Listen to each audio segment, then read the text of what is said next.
3, 2, 1. Bom, gente, estamos aqui de novo, muito feliz, né? Estou trazendo a nova geração para falar sobre o assunto, que a gente vai ficando velho, gagá, então tem que passar a bola para alguém. Então a gente trouxe hoje a Natasha, né? Para falar um pouquinho de riscos, de compliance. Ela quase não entende nada disso, porque ela está fazendo só auditoria de antissuborno, essas coisas. Eu não sei o que é isso. Eu vou perguntar para ela depois o que é isso, né? Para ver se eu entendo um pouquinho mais. Mas vamos entender um pouquinho, né? Quem é a Natasha, né? Deixa eu colocar aqui. Bom, a Natasha é advogada, engenheira ambiental, professora e auditora em sistemas de gestão ISO, de qualidade, meio ambiente, segurança e saúde ocupacional, responsabilidade social corporativa, compliance, antissuborno, e é mãe também, tá, gente? Ela faz tudo isso e é mãe também, que eu sei, tá? Especializada em direito empresarial, com MBA em gestão de projetos, formada em compliance e antissuborno, cursando pós-graduação em compliance e controles de riscos, é auditora líder de sistema de gestão de compliance e antissuborno pela QMS. Um abraço para o Neifer. Membro do comitê, né, do compliance, do comitê de compliance, eu estou traduzindo aqui, comissão de compliance da OAB Santos, palestrante e professor em curso de compliance, ISO 19600, 37000 e gestão de riscos.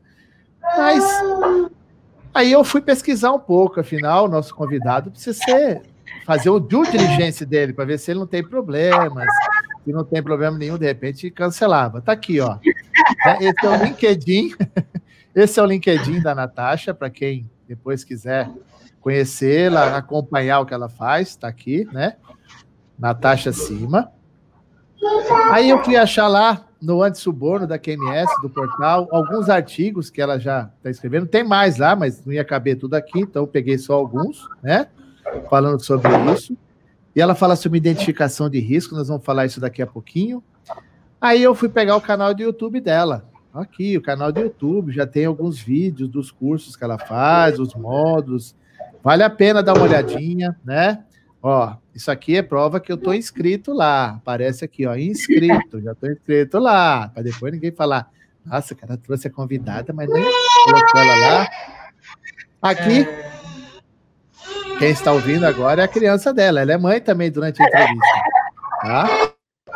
Eu trouxe aqui o site da Cima Consultoria, tá? Para quem quiser conhecer os serviços. E aproveitando, falando de mãe, olha que eu trouxe aqui, ó. Mães protagonistas, né? Pensa que a gente não pesquisa? Tá aqui, ó. Como a ética da sua empresa interfere na criação dos filhos. Boa. Essa é outra coisa boa para perguntar para ela, né? Vou até anotar aqui. Como a ética... Não, já vou perguntar para ela fácil. Gente, essa aqui é a nossa convidada, tá? Para quem não conhecia, agora tivemos, né, o prazer de estar aqui. Natasha, é você.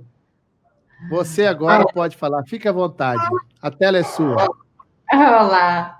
É um grande prazer meu estar aqui, ter essa oportunidade com um profissional como você, que eu admiro muito. Vários livros, a gente estava conversando antes, eu já até separei o de riscos aqui, né? Quem eu me espelho bastante, também acompanho o trabalho já há um bom tempo. O compliance, para mim, que a gente resolveu falar sobre isso, e riscos, é uma grande paixão na minha vida, porque quando você entra nesse mundo, você usa para tudo, né? Porque não adianta a gente estar em compliance só numa organização, só numa auditoria. A gente está em compliance na vida, a gente quer educar os nossos filhos com essa formação, com os nossos valores, com os nossos princípios. E o meu intuito quanto profissional, né, como você falou aqui, sendo advogada, né, primeiro me formei em Direito, advogo ainda, mas muito na área preventiva, não na área contenciosa. Me formei em engenharia também, eu sou formada em engenharia posteriormente. Auditor, eu sou desde já um pouquinho de tempo, só 2003 que eu comecei com as auditorias. E o meu propósito como pessoa, né, é tentar propagar esse conhecimento que a gente adquira no dia a dia mesmo, nas auditorias, nos trabalhos de consultoria também, e também em relação a levar isso para a gente ter um país melhor. E a ideia, temos problemas técnicos aqui no momento, né? A gente vai estar tudo certo, um bicho. Tá tudo certo. A gente está gravando esse vídeo aqui, né? A gente está no isolamento social ainda, voltando na pandemia do coronavírus, né? O Covid-19. Então, nós estamos em casa com os filhos e todos cansados já de estar em casa. Por isso que não se incomodem se as crianças aparecerem aqui, que eu tenho 2 filhos pequenos. Mas voltando a falar, o meu intuito é propagar essa cultura de compliance, anticorrupção, de suborno, e enfim, o compliance como um todo, e tanto riscos, que eu acho que é de extrema relevância, para a gente mudar o país, tentar realmente mudar, e esses pequenininhos que estão vindo aqui, né, eles serem uma cultura diferente, muito do que a gente cresceu. A gente cresceu naquela cultura que tudo acabava em pizza, né? Que as pessoas não eram penalizadas, quem tinha dinheiro era fácil, era só ter dinheiro, você comprava a regularidade, né? E a ideia é a gente propagar essa cultura de que isso não está mudando e que os novos venham, e a gente também, porque está todo mundo podendo mudar, não faça mais isso, né? Então, a ideia minha de vida é essa, meu propósito de vida é contribuir com o que eu puder na melhoria do nosso país. É mais ou menos que você ser um profissional de compliance e chegar no prédio de 5 andares que não tem elevador. Como é que você vai chegar no 5º andar? Degrau a degrau. Verdade. E não adianta querer acelerar que você vai chegar no meio do prédio cansado. Então, você tem que subir etapa a etapa. Então, é assim que a gente tem que pensar nesse processo, senão a gente não consegue fazer nada adequadamente, né? É verdade. Essa é uma das preocupações que eu tenho. Mas, aproveitando que você está aí, né, no gerenciamento de risco familiar... Tem que ter calma, tranquilidade, não tem... Não, faz parte. A mãe é mãe, né? Mãe é mãe. Eu até falei para o pessoal de Angola, né? Porque, assim, o home office, para o pai, é mais tranquilo. Porque a mãe, ela é mãe da empresa, ela é mãe dos filhos e mãe do marido, se bobear. Tem uns que começam... Isso é verdade. Né?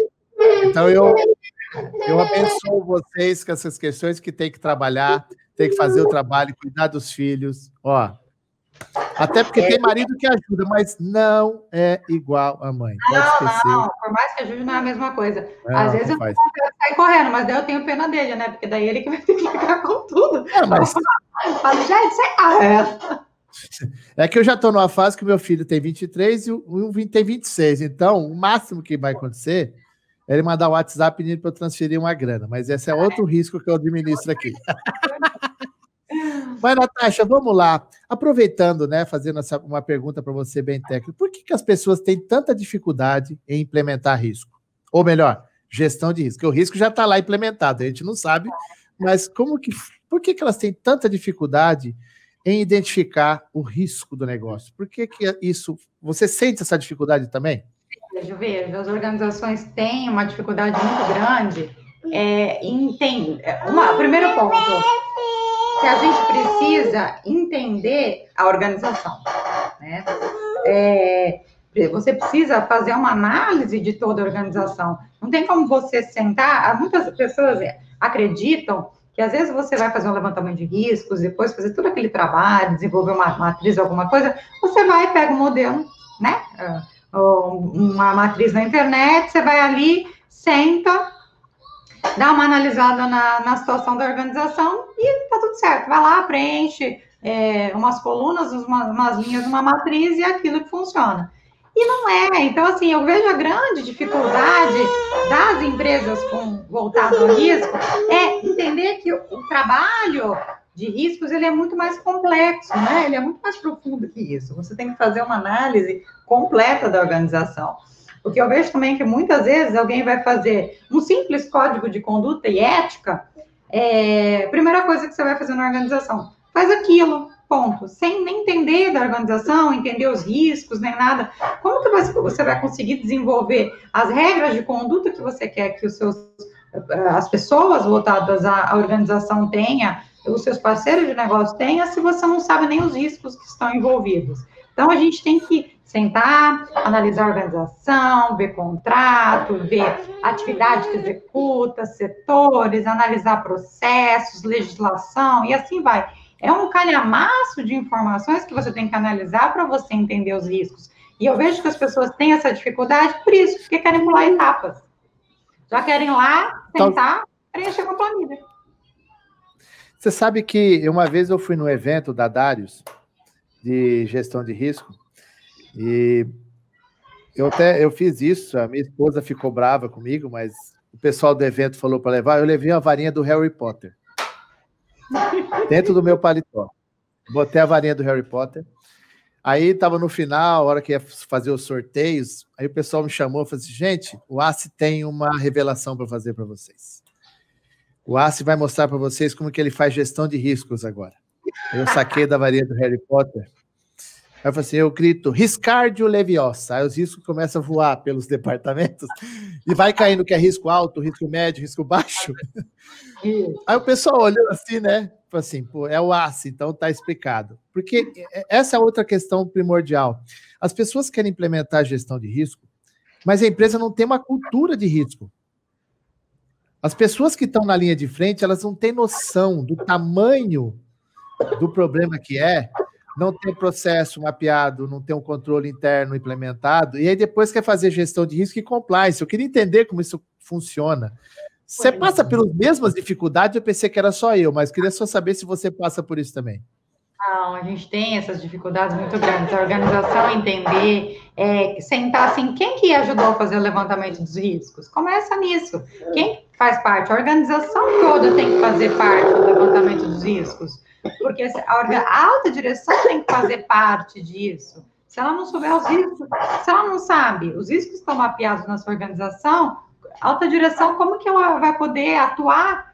Porque quando você vai fazer o levantamento de riscos, a gente está falando de riscos de uma forma geral. Eu tenho que analisar parte ambiental, tributária, trabalhista, de corrupção, suborno, né? Que seja corrupção. Eu vou fazer segurança ocupacional. Tudo isso faz parte. Se eu fizer um mapeamento completo de riscos de uma organização, gente, muitas organizações poderiam nem ter fechado nessa pandemia, e muitas empresas fecharam, e poderiam não ter fechado, porque dentro dos riscos a gente tem que, a gente não prevê os imprevistos, né, mas a gente tem que entender que imprevistos podem acontecer, tudo bem, a gente poderia não ter conseguido mapear um risco tão grande do impacto do coronavírus.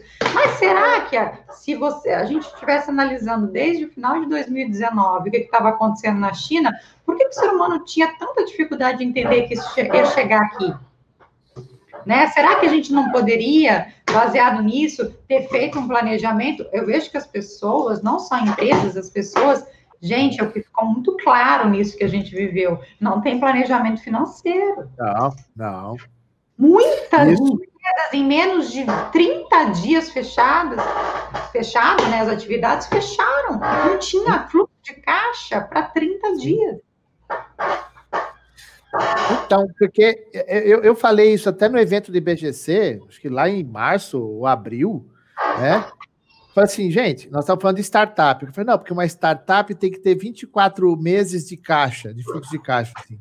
Eu falei, aonde? Tem startup que fica mendigando para ter alguém para investir, para poder continuar, e você tem um caixa para 24 meses, deve ser uma startup de outro planeta, mas eu não quis falar nada, quem sou eu, né? É quase empresa de outro planeta, né? Tem empresas que não tinham caixa para 2 meses. Sim. E só foi perceber... A hora que veio o negócio, que ela estava vendendo o almoço para comprar o jantar. Quando ela parou de vender o almoço, assim, e agora, como que eu compro o jantar sem caixa? Ela só foi entrar nessa realidade depois, porque elas estavam antecipando recebível. Aí você não tem recebível, não tem o que antecipar, mas você tem que pagar. E aí? Né? E eu lembro até que quando eu fiz, né, na época do H1N1, eu estava fazendo um BIA, uma indústria farmacêutica. Na época... Seu mouse acabou de cair. Isso, exatamente isso. Matei o barulho do mouse. Eu não caindo aqui, não, Zé. Não. Aí, foi engraçado porque, assim, o máximo que nós colocamos de paralisação do negócio lá eram 14 dias, 2 semanas. Que era o máximo que alguém pensava assim, vamos parar 14 dias, né? E nós estamos aí partindo para o 5º mês, né? Já de paralisação, né? E aí eu lembro quando o pessoal foi falar no evento de BGC, falou sobre o negócio do cisne negro, né? Ah, é porque o negócio do cisne negro, falei, não, gente, nós estamos vivendo urubu sem pena, porque a imprensa caiu e tá olhando assim, ó. E aí, como que eu volto agora? Porque assim, os 30 dias daquela questão que era o desespero, né? Não, negativismo, né? E não, calma, isso vai passar. É uma gripezinha, é um não sei o quê, é o que lá. Aí, depois dos 30 dias, passou por desespero. Falei assim, e agora? Como que eu vou manter o negócio funcionando, né? Exatamente. E você tocou num ponto muito essencial nisso, porque assim, pô, já estava acontecendo alguma coisa lá, alguém tinha um sinal, mas alguém pensou que isso poderia chegar aqui? Não, o brasileiro... Enfim, o brasileiro eu estou generalizando, né? O ser humano, falando no brasileiro. O ser humano, a gente tem uma dificuldade muito grande em trabalhar com isso, né? Isso ficou muito claro, porque a gente vê não só empresas quanto pessoas em viver o imediatismo, né? Sim. Viver só o presente. A gente tem que planejar algo, pelo menos, do futuro. Eu tenho o apelido de mensageiro da desgraça, já assumi, porque o cara vai falar um negócio comigo e fala assim, pode acontecer isso e isso. Cala a boca, se vira essa boca pra lá. Não, cara, eu já vivi isso. Mas eu também faço isso. Eu sempre analiso, eu gosto na vida, tô falando de vida pessoal, analisar sempre o pior cenário. Porque se acontecer, eu estou preparado. Eu sempre espero melhor, obviamente, mas eu prevejo até o pior. O que é pior que acontecer? Aí você falou isso, as pessoas me veem assim, lá vem a Natasha, que fala o seguinte, podia ser pior. Eu sempre falo, gente, acontece alguma coisa, daí eu falo, podia ser pior. Aí eu falo, ai meu Deus, lá vem ela que podia ser pior, porque pode. Só que a gente tem que prever esse pior, né? Entendeu? Sim. Então, eu sempre falo para as pessoas assim, quando eu estou mapeando o processo, eu não pergunto só o que pode dar certo. E se der errado, o que você faz? Sim. Que aí eu começo a olhar se a área tem preparo, se ela tem condição de fazer. Então, é uma questão muito... Ela é muito particular, porque tem pessoas que têm uma preocupação com isso e a outras não. Agora, aproveitando, né, que lógico que alguém deve estar assistindo aqui o vídeo, vai perguntar assim, tá, beleza, eles estão falando que as pessoas não têm cultura. E como que eu convenço a alta direção que existe o risco, que o apetite de risco dele tá, vamos dizer assim, tá fora do padrão, porque os caras não entendem o que é apetite de risco, né? Quanto que eu vou perder com aquilo? Como que você faz em alguns casos assim? Só por cima também, não vai dar todo o segredo para todo mundo, senão o pessoal agora vai aprender. Mas eu acho que o primeiro problema que a gente fala, o primeiro problema que a gente tem com a alta direção, muitas vezes, é eles entenderem que eles têm que botar, eles têm que fazer alguma coisa também, botar a mão na massa, entendeu? Não só tomar a última decisão. Eles têm que investir o tempo deles também na cultura da organização, porque a partir do momento que as empresas são compostas de pessoas, existe o risco. Né? Então, a gente tem o risco ele é contínuo lá, a não ser que a gente acabasse, mesmo se fossem máquinas, tem o risco porque elas são programadas por pessoas, então a gente tem risco. Então, a alta direção, ela tem que entender que ela precisa participar disso. Claro, ela pode ter um especialista, alguém na área que vai fazer o levantamento para ela, mas ele tem que analisar, ele tem que também verificar se aquilo está feito de forma correta. A alta direção também tem que passar para os seus funcionários e para as equipes a necessidade desse acompanhamento, das pessoas saberem sobre os riscos. Não adianta, a gente vem, contrata especialista, vem lá o Marcos Dassi e faz o levantamento de riscos na minha organização. Ok, o que eu vou fazer com isso? Como é que eu vou fazer para que tudo aquilo que for mapeado, bonito, estruturado, seja efetivo? Que não aconteça aquele risco. O que eu preciso fazer? Eu preciso saber que todo mundo da organização claro, todo mundo tem que saber sobre os riscos inerentes às suas atividades, a priorização desses riscos, claro, quais são os riscos, o nível do risco, quais são os controles que nós temos e colocar isso em prática, entendeu? Todo mundo tem que ter ciência disso, né? E inclusive a alta direção. Porque a alta direção, você vai falar assim, se eu for fazer uma organização muito grande, ela vai saber o risco de toda a atividade? Não necessariamente ela vai sentar ali, ter que ler. O ideal que eu fizesse, né? Porque ela entenderia a organização como um todo. Mas, pelo menos, as partes, os prioritários, né? Os piores riscos, aqueles, ou com probabilidade maior, claro, a classificação maior de riscos, eles deveriam sentar e entender. Porque, às vezes, eles vão ter noções daquilo que eles também não têm. Porque, às vezes, no cargo de decisão, no cargo gerencial, você não sabe como é que está lá na ponta. E aquilo pode afetar drasticamente a sua organização. Entendeu? A gente tem que levar. E eu vou te dizer, a dificuldade, eu estou até escrevendo um artigo para dá para dizer um livro, né? Um artigo para um livro, e exatamente estava escrevendo isso hoje sobre a liderança, e até, ó, já é um pedaço do meu livro. Estava até contando um spoiler. É um spoiler. Eu fui numa grande empresa, né, fazer uma auditoria interna. E conversando com o CEO da empresa, né, ele falando que se importava muito com compliance, etc e tal, papapá. Aí eu perguntei assim para ele, eu falei assim, e como é que você participa, né, no dia a dia do compliance? O que você faz na organização? Na hora que você está no corredor, você fala com alguém, dá um exemplo, alguma coisa, está num café, você costuma participar de treinamento? Pelo menos, oi, meu amor. Pelo menos, vem cá, meu amor. Pelo menos, ele falou assim, treinamento? Ele falou, por quê? Eu falei, numa abertura de um treinamento, pelo menos uma vez por ano, não tem aquele fechamento, das atividades no ano, né? Uma comunicação que você faz, você costuma... Tudo mais eu vou gritar aqui. Você costuma fazer parte? Aí ele não. Eu falei assim, nada, num café, você nunca fala de nada, você não dá aquele exemplo. Eu falei, como é que você quer, como pai da organização, que todo mundo entenda essa cultura se você mesmo não fala? Eu falei, gravar um videozinho, gravar um áudio, agora a gente tem... A gente tem... Tá tudo certo, tá tudo certo. Vem pra cá, vem. Eu vou desovar. Chama ela, por favor. Alice, só um instante. Alice, vai que o papai vai colocar para você. Enfim, vamos voltar. Como é que você quer? Exatamente isso. Como é que você quer que seu filho... Eu tenho um bom exemplo. Como é que você quer que seu filho faça alguma coisa se você não mostrar? Aí ele falou assim, Natasha, não faço disso. Ele falou, mas eu estou implementando compliance. Eu até me preocupo ter uma consultoria que vem aqui analisar meu compliance. A gente investe no compliance, em treinamento funcionário. Eu falei assim, tudo bem. Mas e o exemplo que você dá, o exemplo real? Isso daí não é só o principal. Sim. Entendeu? A alta direção tem que fazer parte de tudo. Se ela não fizer isso, gente, não tem o tono from the top, at the top, não tem nada disso. Não funciona. Assim como eu já fui em organização que... como é que você convence isso, fazer um treinamento?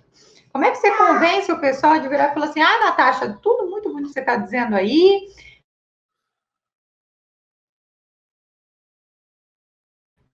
em prática. Por que eu vou colocar? Sim. Eu já passei por isso, tá? Você fica vendido, né? Claro, você tem um jogo de cintura, vai tentar falar, não, mas você tem que fazer a sua parte. Mesmo que você leva dessa informação para casa, aquela melhor pergunta do mundo, se sua mãe souber o que você está fazendo, ela vai ter vergonha? Você vai ter vergonha de contar isso para sua mãe? Né? Então, são perguntas que a gente tem que fazer, que também não basta só o exemplo do outro, né? A gente tem que ter esse exemplo para a gente mesmo. Mas a alta direção, se ela não fizer, como é que ela pode cobrar? Sim, não tem como. Não tem como, porque assim, é muito bonito eu falar, o exemplo vem de cima. O exemplo vem de cima, turn off the top. Não, na realidade, se você não fizer, só top, filho. Já sabe o que vai dar, não vai funcionar. Então, eu acho... Não, desculpa, eu falei assim, eu tô com 53 anos de idade, mas que vai falar, o que aconteceu com o Você tá tomando remédio? Ele falou bobagem. Porque assim, eu já não aguento mais ver essas historinhas. Faça isso, mas eu não preciso participar. Você tem que estar à frente do negócio, senão as pessoas não te servem. É exatamente você isso. Tem que primeiro a fazer, sabe? Tem que estar lá, porque assim, pode escrever o melhor. Eu passei por isso num cliente que eu escrevi políticas, procedimentos, fizemos tudo. Aí o cara falou: não, agora nós temos um programa de integridade. Eu falei: não, filho, você só tem políticas e procedimentos. Agora vai ser o pior momento. Você vai ter que ler isso aqui e praticar isso aqui, meu amigo. Aí agora você vai ver o tamanho do risco que você estava negligenciando o seu processo, porque você acreditava que as pessoas estavam fazendo, e agora eu estou evidenciando para você que eles não faziam. E você estava assinando um monte de coisa aqui. Agora, com isso, se você fizer o trabalho adequado, você vai assinar a coisa com consciência, né? Eu também acabei de escrever um artigo sobre uma revista jurídica, que eles me pediram para falar sobre controles internos e contábeis. E eu falei no artigo, se o contador fosse um cara esperto, ele estaria à frente de toda a implementação de controles internos na organização, porque ele que assina o balanço. Se ele não sabe o que a pessoa faz na ponta, ele não sabe o tamanho do risco que ele está assinando. E a responsabilidade que ele tem, né? É o nome dele lá, a assinatura dele lá. Já ouvi conselheiro, você já deve ter recebido assim, né? Se alguém fizer uma coisa errada numa filial minha, eu me responsabilizo, assim, diretamente não, mas vai chegar assim, ó, o analista que fez errado, o encarregado dele, o gerente, o diretor, o presidente, o conselho de administração, o conselho fiscal, a auditoria, o órgão regulador, e vai todo mundo ali. Mas ninguém me falou que era assim, falei assim, então deixa eu te explicar o tamanho do risco que você está correndo. É essa questão, por isso que eu fiz questão de perguntar isso até para você, porque assim, eu tô aqui, né? Não é que eu tô feliz, é que eu tô assim, tem mais alguém que sofre das mesmas dores que eu. Porque a gente está lá... Você falou é muito interessante. Tem muita gente que acredita que você tem um calhamaço de documentos. Eu fiz o código, fiz a política, fiz procedimento e tal. Meu programa está pronto. A estrutura do seu programa está inicialmente pronta, entendeu? Se você não colocar isso em prática, não ir para a parte operacional, você não testar tudo isso, você não ensinar para que tudo isso serve para todo mundo, de lá em cima, lá embaixo, de nada funciona. Eu vejo que o pessoal negligencia muito, às vezes o pessoal do nível hierárquico mais baixo. Uma questão que eu sempre gosto de fazer em auditoria, ou mesmo em implantação de sistemas, de programas, e a moça que serve o café? Ela entende da política? De corrupção, de vocês, de código de conduta? Você já verificou com ela se ela entende sobre isso? Ela sabe usar o canal de denúncia, se precisar? Como é que chega essa informação para ela? Eles nunca acham que a gente vai perguntar da pessoa do café, da pessoa da limpeza, mas, gente, são pessoas que estão ali e que fazem parte do risco da organização de todo jeito. As pessoas às vezes falam assim, não, mas a moça vem fazer a limpeza, ela é terceirizada. Tá. Quem é a pessoa mais bem informada da empresa? Agora, por causa do home office, ela está sem informação, mas geralmente é copeira. Café. Você sabe que eu dando aula outro dia de SOX, né? Falando sobre o CEO, o CFO, o CIO, o COO, o CCO, né? Aí eu botei CCO ao quadrado. Aí comecei a explicar, né? O Chief Risk Officer, o Compliance Officer, o Operational Officer, Executive Officer, Security Officer. O pessoal ia sei o que é, Chief Coffee Officer, a pessoa mais bem informada da empresa. E é verdade. Ela sabe quem faltou, quem tá pegando quem não gosta de quem, porque as pessoas vão na copa falar mal. Dica para quem estiver no processo de investigação, né? Se tiver uma denúncia para investigar, uma pessoa muito boa para você saber de alguma coisa, né? Não é a pessoa que está lá, porque a pessoa que está no dia a dia, ela observa o andamento, as coisas que estão acontecendo, que está acontecendo ou não, né? Então, assim, ninguém pode ser negligenciado numa organização. Sim. Ninguém, jamais. Todo mundo é uma peça-chave importante na organização. Tudo, tanto para a organização funcionar, quanto para ela cair. Sim. E eu falo que segurança da informação não é só TI, né? Tem um negócio aqui, ó. Isso aqui, ó. Isso aqui eu não controlo. A TI eu consigo bloquear, mas a língua é falar coisas na hora que não pode. Tem um vizinho meu que estava fazendo uma negociação aqui na garagem da casa dele, no celular, dizendo quanto que tinha que pagar de propina pro cara para fechar o negócio. Eu falei, caraca, bicho, o cara tá falando isso na garagem com eco, todo mundo. E eu assim, ó. Eu pensei que tinha acabado isso. Não é, agora, não. Será que a pessoa não tem noção de onde está, o que está falando, quem pode ouvir, quem não pode? Sabe? Se seu cliente... As pessoas, elas têm a tendência a achar que nada vai acontecer com ela. Né? A gente vê, a gente vê a história da Lava Jato, gente. Vê que pessoas com planilha de propina, né? Exatamente Sim. Isso. É você não acreditar que vai acontecer alguma coisa com você. Entendeu? Não acreditar que vai chegar até você. Só que uma hora chega, né? Ainda bem que a gente está conseguindo enxergar isso. Tudo bem que eu acho ainda que eles são um pouco... A punição é até muito branda, né? Sim. Do tamanho disso. Não é opinião minha, mas eu acho que é muito branda, porque eu vejo muita prisão domiciliar que eu queria viver numa prisão dessa, né? Não é? Eu falei pro meu pai outro dia, falei, pai, eu tenho uma mágoa com o senhor. Aí meu pai disse, por quê, filho? O senhor me ensinou a trabalhar, o senhor me ensinou a roubar. Ele assim, sério? Eu falei assim, não, se o senhor tivesse me ensinado a roubar, eu teria roubado muita grana, aí eu fazia uma delação premiada e ia ficar em prisão domiciliar na praia. Pô, pai. Aí ele olhou para minha cara e falou assim, você tá falando isso da boca para fora. Eu falei, lógico, né, pai? Pelo amor de Deus, isso aqui tem ética. Mas, é a ética da boca para dentro, né? E é até interessante isso que você está falando, porque assim, ó, você também já deve ter sido questionado, e aqui a gente só está contando só os milagres, o santo a gente está ocultando, para a graça de Deus, né? Já te perguntaram assim, por que eu tenho que implementar esse monte de política, fazer essas coisas, se fulano de tal não faz? Já te perguntaram isso? Já? Sim. Eu acho que o pior, eu vou te dizer que pior do que isso é quando alguém te pergunta para implementar isso, só porque o meu cliente quer. Eu acho que é até pior, sabe? Porque eu falo assim, só porque o meu cliente quer, ou seja, não vai funcionar, entendeu? Não quer realmente, né? Não, meu cliente exigiu, como já teve, por exemplo, a Microsoft, ela exigiu dos seus distribuidores, né, a certificação em antissuborno dos seus distribuidores, né? Porque isso todo mundo sabe, né? Para a pessoa física, a gente vai lá e você consegue fazer as assinaturas, por exemplo, do Office facilmente, né? Pela internet e tudo mais, comprar alguns produtos, software pela internet. Pessoa jurídica, você precisa comprar através de distribuidores, né?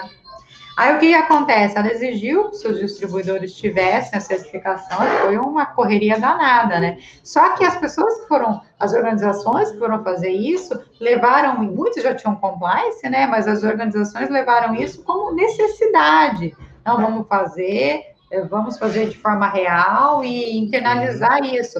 Isso é um lado bom. Agora, o lado ruim, porque senão eu não consigo participar, por exemplo, de uma licitação de uma empresa XPTO, que ela exige nos seus pré-requisitos, requisitos de habilitação, que tenha um programa de integridade, né? Um programa de compliance. Aí assim, mas você quer realmente fazer para sua empresa? Não, eu só quero apresentar para o cliente. Sabe? Isso é triste. Eu acho pior do que não.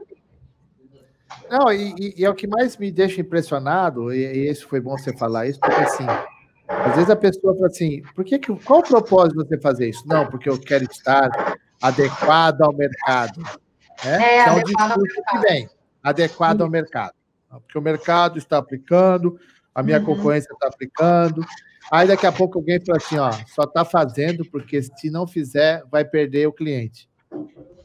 Vai. E eu já ouvi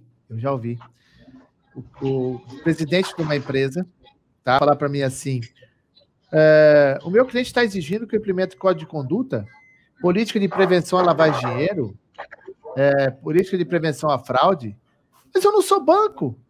Eu falei assim, deixa eu te avisar, a política de prevenção à lavagem de dinheiro, ela é federal, tá? Ela não é só para banco, não. Você sabe, eu lembro muito também de fazer a parte de, por exemplo, ambiental, isso é muito interessante, né? A gente associa todos os assuntos, né? A parte ambiental, a esse aí, por exemplo, escritório, né? Fazer um levantamento de aspectos e impactos, né? Então, o que você pode ter, né? Dos riscos ambientais na organização. Aí a Bra falou assim, mas eu sou, muitas empresas falam, mas eu sou escritório, eu não poluo. Falei assim, gente, então você não tem nem a noção do que é poluição, né?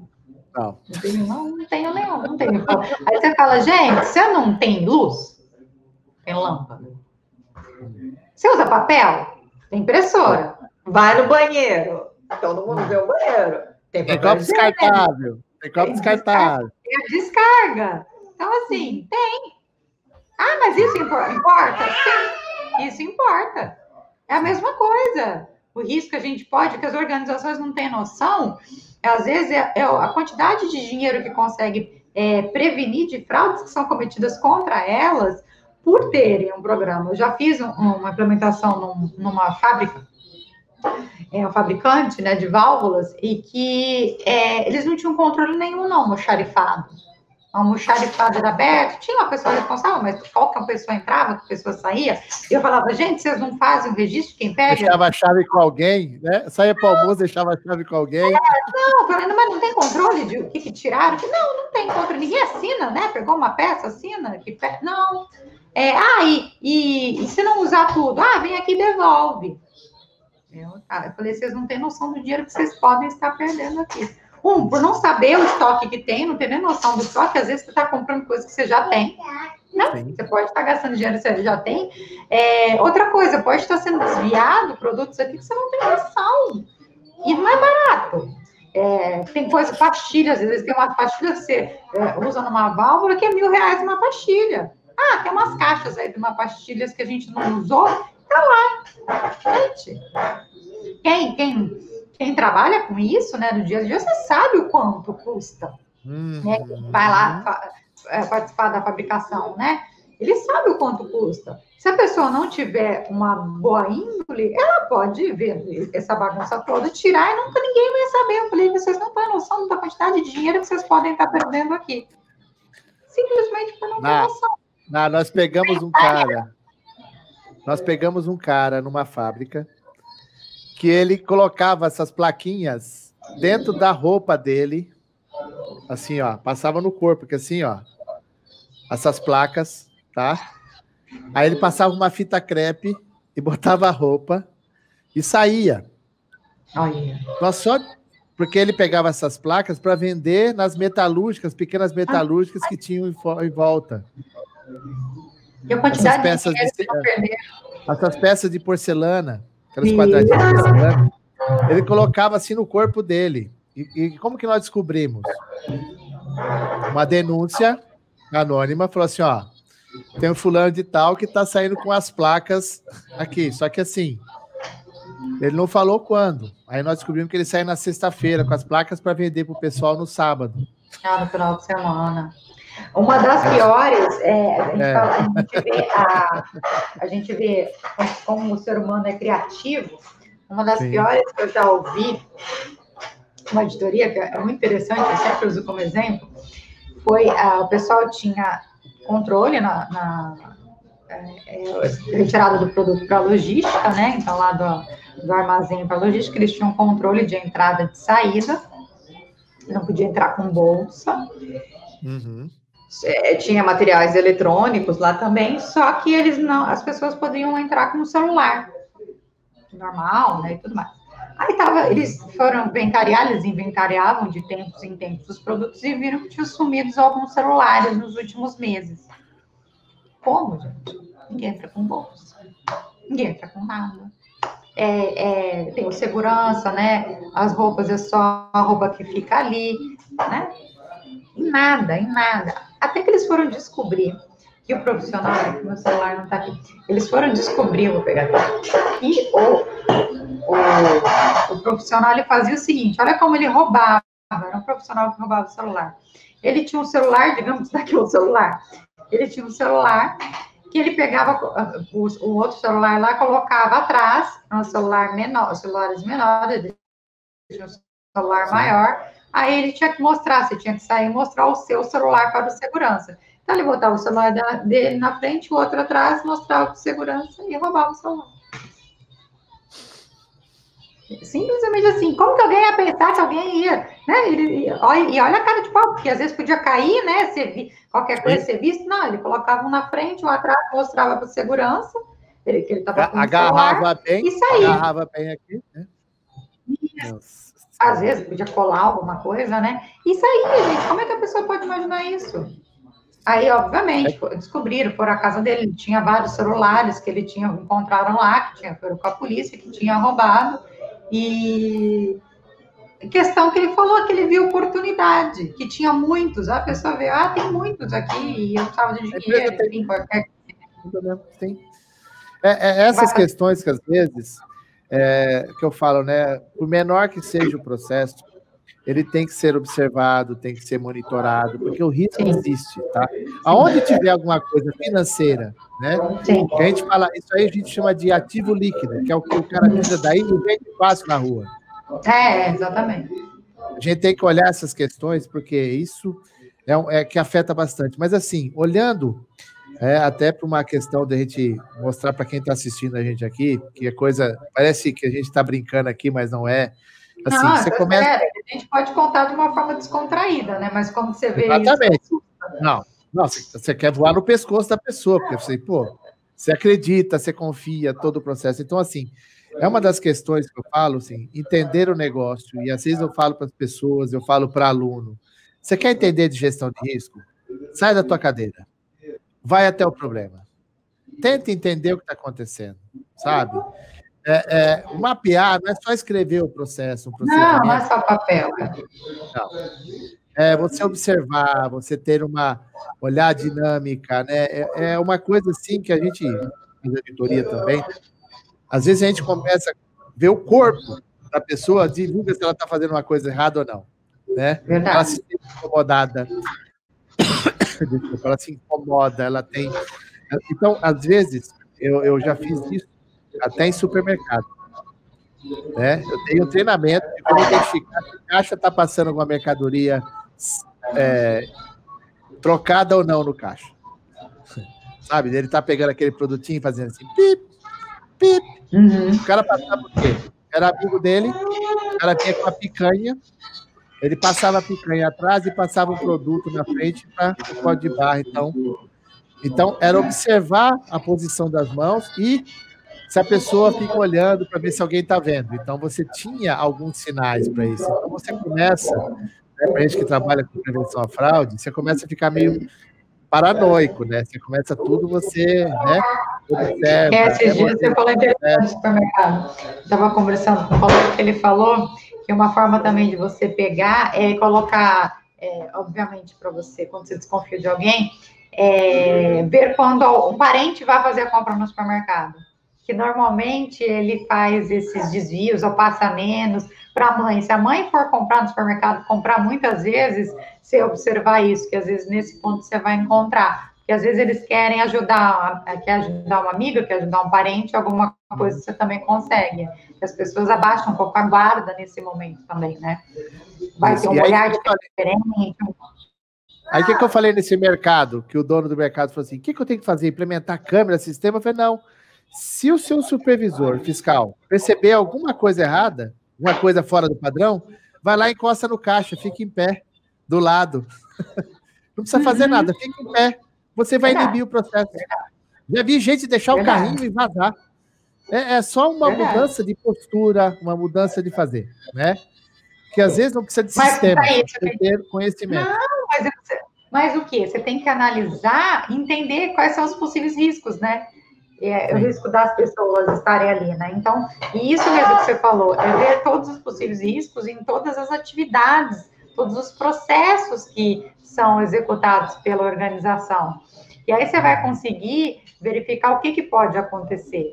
E tem que botar a mão na massa. Como é que você faz isso? Analisar um calhamaço de documentos para entender a organização? Sim. mas depois você estar ali no dia a dia, conversar com todas as áreas, com todos os setores, você fazer entrevistas, fazer reuniões, fazer workshop, perguntar. Eu gosto também de, quando você está fazendo entrevista com alguém, perguntar: o que você acha que pode ter de risco na sua atividade? Porque a própria pessoa, muitas pessoas, elas se sentem felizes, né? A ideia é essa, se sentir feliz de fazer parte disso. Elas, poxa, eu ajudei eu ajudei o levantamento de risco, eu ajudei a minha organização melhorar. Então, assim, nada mais que a própria pessoa que faz a atividade te ajudar no levantamento de riscos. Porque ela sabe, às vezes você vai e a pessoa diz, fala assim, olha, eu acho que tal coisa não tem controle, tal coisa não funciona bem. Às vezes a pessoa nem te fala mesmo, ela te fala assim,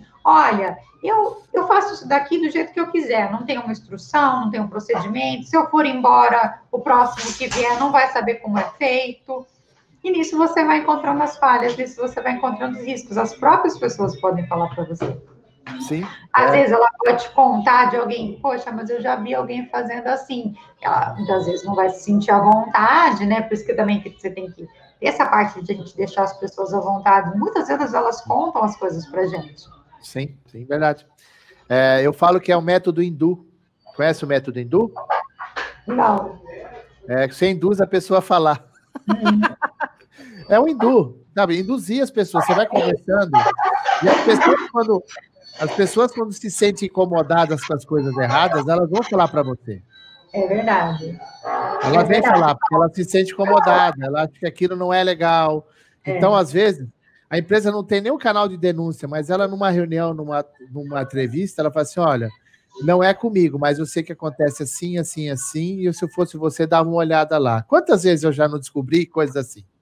É verdade. A gente pode descobrir muitas coisas num bate-papo, num café, Sim, sabe? uma copeira, né? Eu estava falando agora há pouco da copeira, não é isso? A copeira, em situações que a gente menos pensa que você pode descobrir. Eu também às vezes você vê em organizações, quando você vai ver o processo de denúncia, de investigação, gente, obviamente, né, mantida a confidencialidade daquilo, do processo de auditoria que a gente mantém, mas cada caso, às vezes você fala, gente, de quadrilhas dentro de esquemas, né, de quadrilha realmente, de esquemas da pessoa colocar um funcionário na contratação, colocar um funcionário para atuar ali, para ajudar no esquema de desvio de dinheiro, loucura. Assim como você encontrar situações de pessoas assim que, sabe, que você vê. Claro, a pessoa desvia, a pessoa frauda, a pessoa corrompe, é um caráter ruim, independentemente se é um real ou se é um milhão, certo? Não, mas tem situações que você fica mais espantado, que você fala assim, gente, por que eu fui fazer isso? Sabe, de profissional, dizer que determinada empresa, olha, você precisa fazer curso com não sei quem, para se qualificar, você precisa fazer curso com não sei quem, e a dona da empresa é a esposa, é um parente, entendeu? Uma coisa desnecessária, que a pessoa dá para trabalhar de uma forma honesta, não precisava daquilo se queimar no mercado, acabar com a tua vida, aquela história, a nossa reputação cai muito rápido, é um ato falho.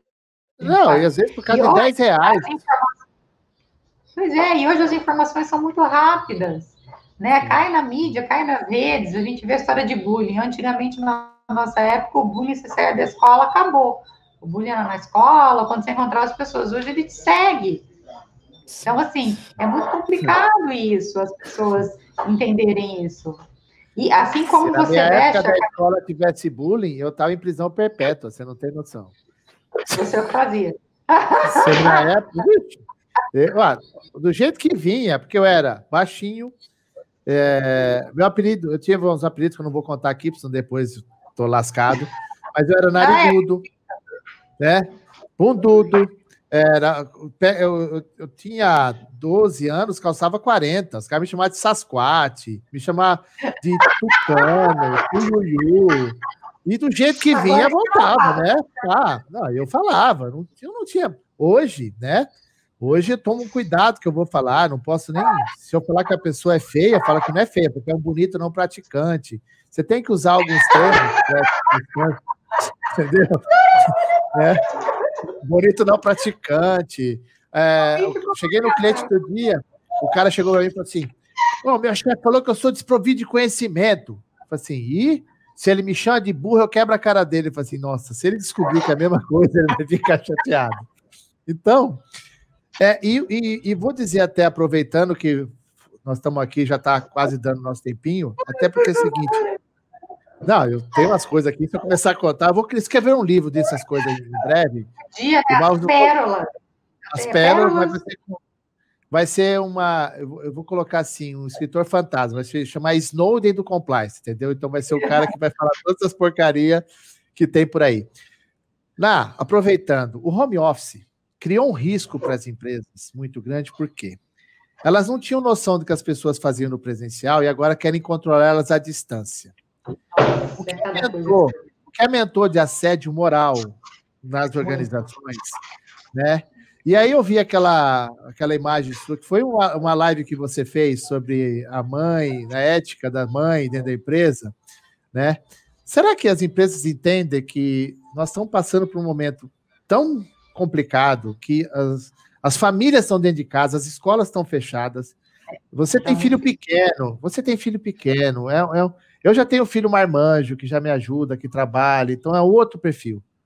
Né? Mas é complicado, você tem que trabalhar, você tem que dar atenção para sua casa, para os seus filhos, e às vezes a empresa não entende isso, né? Então, quando a gente é dono da própria empresa, a gente até entende, você tem, né, pessoas que trabalham contigo, como a gente tem que entender, né? Meu consultor, a sogra dele foi internada, estava na UTI, ele passou a madrugada toda no hospital, com a esposa, dando atenção. Aí eu liguei para ele de manhã, ele tinha feito um mapeamento de processo no cliente e tinha uma entrevista à tarde. Eu falei, cancela, vai dormir. Você tem que estar bem para trabalhar. Pois é, exatamente. No mínimo você está descansado. Vai dormir. Então, como fazer esse gerenciamento desse risco que as pessoas às vezes não estão entendendo? Para a gente, né, que você tem falado sobre isso. Eu acho assim, primeiro que a gente tem que entender que o outro que está aí do lado, o outro que está aí atrás na câmera, ele é um ser humano, né? A gente tem que entender que é um ser humano. Então, assim, a partir do momento que a gente está em casa, as pessoas também têm que entender uma possibilidade de flexibilização do seu trabalho. Porque às vezes você está... É difícil para todo mundo, gente. Você está sozinho? É difícil você estar sozinho. Porque tem hora que você vai querer comer chocolate, comer um monte, vai querer encher a cara, você se sente triste, você não está inspirado o tempo todo para trabalhar naquele horário regrado. Então, às vezes, tem gente que funciona melhor num horário, tem gente que funciona melhor no outro, você pode parar e chorar e daqui a pouco melhorar. A pessoa que é casada, às vezes, o que eu falo, é um teste de relacionamento. Os casais que sobreviverem é aquele para a vida inteira mesmo. Porque eu conheço várias pessoas que estão se separando e que o ápice foi a pandemia. Sim. Porque você está ali o dia todo e as pessoas às vezes estão nervosas, estão sem paciência, estão entediadas, né? Então, é difícil. Pessoas com filho, depende da idade. É mais difícil ou menos, depende as escolas têm que entender. Minha irmã, ela tem uma filha pequena, que a escola, assim, nem um pouco, no início, né, até ela brigar, quase que eu fui brigar para ela, falei, deixa que eu brigo por você, sabe, não tá, por ter outras mães que têm a disponibilidade de não estarem trabalhando, pode ajudar os filhos, e ela não, ela meio que estava sofrendo uma represália das outras mães. De mãe virar e falar para ela que isso não é, ela não conseguir fazer um dever de casa, não era uma responsabilidade de pai e de mãe. Que não era. Eu falei assim, minha filha, se é comigo, eu falo, vai lá, meu amor, e denuncia para o Conselho Tutelar. Vamos ver se eles vêm aqui resolver e faz a lição de casa com a minha filha hoje, que eu não consegui fazer. Entendeu? Então, assim, as empresas têm que entender que as pessoas podem, às vezes, ter as suas dificuldades, elas não vão ser menos profissionais por isso. Como eu faço, Natasha? A hora que as crianças estão empolvorosas, eu não vou conseguir trabalhar. Então, eu não trabalho. Eu dou aquela pausa e tal. Mas é o seguinte, criança dormiu, eu não vou parar e ver uma Netflix. Criança dormiu, eu vou correr pro computador. Criança dormiu, eu vou correr para fazer alguma coisa. Criança tá dormindo, eu vou lá, preciso entregar alguma coisa urgente. Acordo 5 horas da manhã, 6 horas da manhã. Que horário que tá todo mundo dormindo, eu vou fazer. Ou boto para dormir e vou fazer depois. O importante que a gente quer entender agora no home office é entender mais resultado. Eu sou partidária de resultados, as pessoas trabalharem com resultado, não necessariamente com horário. Eu sei que a gente tem que ter um horário e tudo mais, obviamente, mas é a entrega da sua produtividade. A produtividade e o resultado disso é muito mais importante, às vezes, do que eu estar sentada aqui e tá todo mundo se matando ali. Então, a gente tem que entender esse resultado que importa. E também os riscos disso, os riscos que eu vejo. As pessoas, às vezes, não serem compreendidas, que eu vou te trazer, elas não serem compreendidas e falar, essa organização não faz nada por mim, por que eu vou fazer por ela? Sim.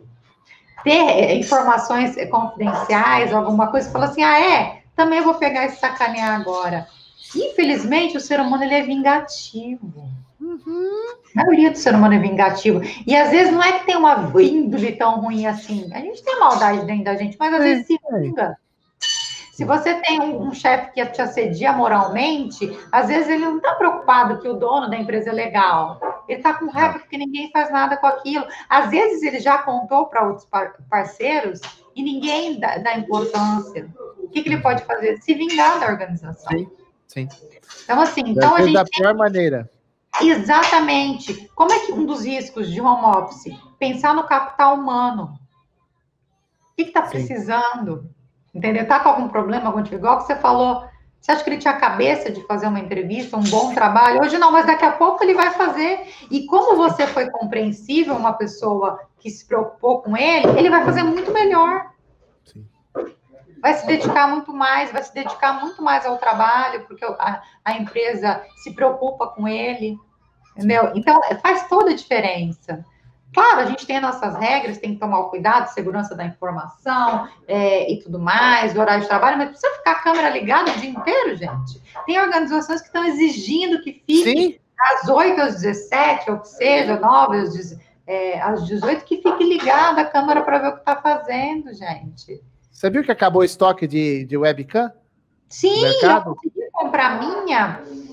Foi com dificuldade, paguei muito mais caro do que estava sendo vendida e ainda dei sorte. Um colega de trabalho do meu marido foi tentar comprar nada, só para setembro, consegui todos os fretes internacionais, compras internacionais, exatamente por isso. Gente, vamos com calma, né? Então, qual é o risco? A gente tem que sair mais forte dessa pandemia, né? E a gente tem que analisar o capital humano. Exatamente. Você sabe que teve uma empresa que instalou um software, mandou instalar um software que fica monitorando o mouse, para saber se a pessoa está mexendo no mouse ou não. Não, tô não. Eu gostaria. Fica monitorando o mouse. O cara... E se a pessoa é aqueles bons profissionais, eu gosto de atalho de teclado. Então, aí já ferrou. Você lascou o processo. Aí deixa eu te contar o que o cara fez. Ele tinha um ventiladorzinho pequenininho, que é aquele que vai virando assim. O que ele fez? Ele colocou o fio do mouse encostado no ventilador. Aí, cada vez que o ventilador virava, mexia o mouse. Eu falei, brasileiro tem que ir para a NASA para ser estudado. Porque, assim, você cria um processo, para que isso? Eu falei, só falta instalar a biometria na porta da casa do cara. Eu vi uma palestra de compliance, né? Aí tá, uns profissionais também super megas conhecidos no mercado.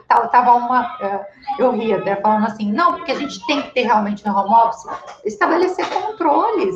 Por exemplo, a pessoa diariamente colocar numa planilha, no e-mail, tudo aquilo que ela fez. E isso tem que ser analisado, no mínimo, uma vez por semana por seu gerente. É assim que você controla a atividade das pessoas. Aí eu fiquei pensando, o tempo que a pessoa vai gastar para escrever aquele e-mail que mandou, aquilo que fez o dia inteiro, e você acha que alguém vai olhar isso? Isso é controle? Gente, isso é controle? Não, é fazer como que é? É o diário de Cristiane F, né? Drogada e prostituída. Que eu falei, só falta isso, né? Eu fiz tal coisa. Não. Sabe? Gente, eu preciso do seguinte, tem que estabelecer entregáveis. Amigão, você tem que me entregar isso.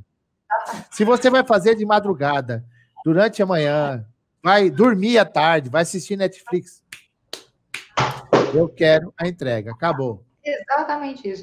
Eu sou muito partidária disso, eu acho que isso que importa, que isso te dá qualidade, sabe? É isso que é importante, não você ficar lá querendo, quantos e-mails que eu mandei no dia, eu vou lá, não escrevo nada, encaminho o e-mail, nossa, computou como um trabalho. Sim, o cliente meu implementou um sistema ágil. Aí vou contar aqui só para você ter uma ideia, né? Tava escrito assim, ó, o cara assim, abri a agência, fiz o café, abri o cofre, né? Recebi o carro forte, abri o caixa, fiz os pagamentos, encerrei o caixa. Eu falei assim, quantas pessoas tem nessa agência? Em 2, eu e o gerente. O cara fazia tudo. E não tinha um procedimento escrito na agência, mas eu tinha o diário da Bruna Surfistinha, sabe? Mais ou menos assim, sabe? No documento. Gente! Como é que pode? Aí você fala, de que adianta? Você sabe tudo que o seu profissional vai. Mas devia ter fui ao banheiro. Não. Aí, se fizesse isso, eu mandava matar, né? Agora. Aí eu ia perguntar, o que é que você fez? Número 1 ou número 2? Número 1 ou número 2? Né? Não, bebi sabe? Água, fui ao banheiro, gente. Não, até com perdão da palavra, se tem 2 pessoas na agência, ele tinha que usar fralda geriátrica, porque não pode ir no banheiro. Não pode deixar o caixa vazio, vai atender os clientes como? Sabe, tem umas coisas que, assim, exageros, né? Demais do processo. Fazer coisas que sejam compreensíveis, sejam explicáveis, e as pessoas abracem isso, né? Que é o principal. A pessoa tem que entender que isso é importante para o processo dela, né? Para que ela possa até ser promovida, porque se não tiver quem possa fazer o trabalho, ela não consegue ser promovida, vai ter que morrer na função. Exatamente isso. Gente, todo mundo é substituível. Sim. Na vida pessoal, na vida profissional também. Porque uma hora a gente vai morrer. E ficou tudo aí, gente. Também não adianta se matar e as coisas. Não estou dizendo, pelo amor de Deus, que não é para ninguém trabalhar e não se dedicar ao trabalho. É importante. Mas as pessoas têm que ver que a vida não é só isso. Assim como as empresas também, que um profissional feliz que está ali trabalhando vai ser muito importante para a organização, até pensando na parte de responsabilidade social. É muito importante para a organização. E ela vai cumprir as regras de uma outra forma. Você colocar um compliance lá, um sistema de gestão, um programa que seja, ela vai ter prazer em cumprir aquilo. Porque ela é vista como um ser humano, ela vai falar assim, poxa, eles estão querendo melhorar para mim. Sabe, eu vejo muitas organizações que você implementa, que você vai conversar com o funcionário. Eu sempre pergunto também, o que você acha disso, né, de estar sendo implementado? Nossa, eu acho muito legal, eu acho muito importante, porque agora eu vou ter uns controles que eu não tinha, se eu sair daqui, eu me aposentar, vai continuar o trabalho que eu vou fazendo e tem tido bastante resultado. Sabe, que você vai ter essa parte do pessoal guardado, todo o trabalho, e isso é muito interessante. As pessoas irem para casa e falam assim, poxa, eu tenho orgulho de trabalhar ali, porque não só se preocupa com a gente, mas eles não querem cometer nada errado. Né? E isso é muito, muito legal, sabe? É o gratificante. Você poder falar que trabalhou na empresa, né? Sem ter medo de falar que trabalhou, né? Eu quando comecei a advogar, uma das coisas que me fez, assim, qual é o principal fator que me fez desistir do contencioso, né, das causas, dos processos, era o meio extremamente corrupto, né, do judiciário, sabe, de você ver coisas ou ouvir coisas, assim, que isso, assim, eu comecei a saber tanto, a ter contato com isso, eu digo, eu nunca participei, mas de ver aquilo que era muito próximo de você, que eu não aguentei. Eu falei, não quero isso para minha vida. Na minha época, nunca vou esquecer, eu conversei com meu pai ainda era vivo. Falei, pai, eu não sei o que eu faço, mas eu não quero mais isso para mim. Aí meu pai falou assim, filha, você sabe o que você vai fazer, você só está querendo confirmar comigo. Ele sempre falava, você só vem confirmar comigo. Ele falou, mas faça o que sua consciência mandar. Aí eu desisti do contencioso. Falei, não, vou ficar no consultivo, porque eu não quero ver mais isso. Eu não tinha como lutar diretamente contra isso. Era uma formiguinha diante do formigueiro inteiro. Quando veio a história do compliance, apesar dele ser muito antigo, mas quando veio esse boom da Lava Jato e tudo mais, eu falei assim, gente, é o que eu quero para minha vida. Por isso que eu tenho essa paixão tão grande, porque eu voltei a olhar a advocacia com outros olhos. E para mim, eu fui muito mais para o lado consultivo, ao lado de sistemas de gestão, lado muito mais de engenharia até do que necessariamente de direito, porque eu me desencantei com o meio. E você se desencantar com o meio que você sonhou com aquilo é muito triste. Foi uma decepção muito grande na minha vida. E o compliance me trouxe o brilho nos olhos de novo, sabe? É por isso que eu tenho essa paixão tão grande, gosto disso, vivo isso. Porque Deus realmente me faz feliz. Deus te abençoe. Eu estou te abençoando. Para finalizar, o seu recado, a sua mensagem, estilo Natasha Cima, vai. Igual você faz nas lives lá com as mulheres que você tem chamado, que às vezes eu entro, porque assim, não dá para acompanhar todas as lives, mas às vezes eu consigo, mas a sua frase final para a gente finalizar a nossa live aqui. Um é agradecer a oportunidade, vou falar aqui, né, de você, eu te admiro muito como profissional, sabe, hoje eu contei até com uma amiga minha, falei, gente, você não sabe com o que eu vou falar, eu não acredito, amiga, nossa, que máximo, posso contar? Eu falei, gente, é muito gratificante, fico muito feliz, muito obrigada mesmo pela oportunidade, dizer para todo mundo, continue. Sabe, muitas pessoas têm vindo falar comigo, será que eu tenho o que ensinar para os outros? Gente, tem, todo mundo tem para ensinar, todo mundo tem o seu jeito pessoal, a sua forma de passar os seus conteúdos. Então, não deixe de ajudar dando uma aula, ensinando, rede social, escrevendo um livro, artigo, porque você acha que é o mesmo assunto que todo mundo já fala. Nós aqui, nós dois somos exemplo disso.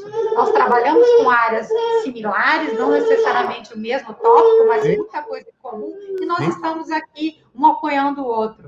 Então, assim, tenha suas redes de contatos, continue, lute pelos seus ideais, e, por favor, gente, não, por nada nesse mundo, não perca seus valores e seus princípios por coisas passageiras, que envolvem dinheiro, que envolvem isso. Não se deixe levar por coisas, assim, aleatórias na vida que podem fazer toda a diferença no futuro. O que você vai deixar? Pense, qual é a marca? Meu amor, qual é a marca que você vai deixar na tua vida, para sua família, para os seus familiares, para quem te conhece, para o seu país? O que você quer deixar? Pense nisso. Opa, depois disso, né? Eu até vou aproveitar esse ensejo, porque eu lembro que teve uma aluna que precisou de uma ajuda para fazer o TCC dela no final do ano, não estava conseguindo achar os livros, ela entrou em contato comigo e falou assim, eu tenho, e me fala onde você está, que eu mando um motoqueiro te entregar. Em São Paulo, mandei o motoqueiro entregar os livros para ela. Ela fez uma postagem depois no LinkedIn agradecendo para mim, e ela entrou em contato comigo e falou assim, professor, você não tem medo de passar o conhecimento? Eu falei assim, eu escrevi os livros que eu tenho medo de esquecer. O dia de amanhã, né? Então, pode ser que eu esqueça. Na realidade, eu não tenho essa... Senão eu não daria aula, não faria nada. Agora, eu faria comigo, não preciso, né? E essa questão, gente, foi a Natasha Cima, tá? Para quem não conhecia, eu já conheço há algum tempo, a gente já até tentou alinhar palestras em alguns lugares. Vai dar certo. Sim, vai. A coisa vai dar certo, vai. Né? Sim, tamo junto, fica tranquilo. Agora a gente dá um jeito em qualquer coisa, né? Gente, eu quero agradecer demais, tá? Essa foi Natasha Cima, a nossa especialista, a nossa auditora, a mãe, né, dedicada, que aí ficou aqui entre fala e conseguiu falar e cuidar do filho. Isso que é bom, isso quem sabe faz ao vivo.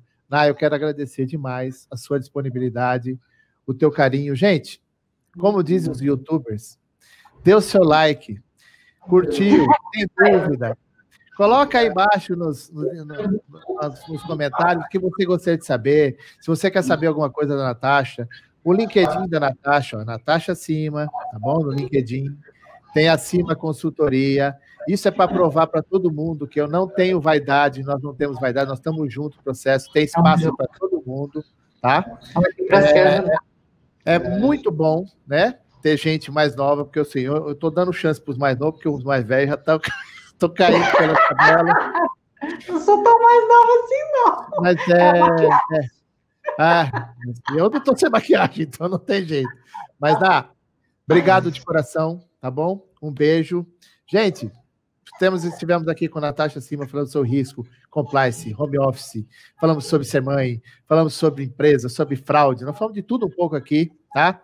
E, ó, continue acompanhando a gente, tem coisas boas chegando por aí, vamos falar sobre auditoria, sobre perícia, né?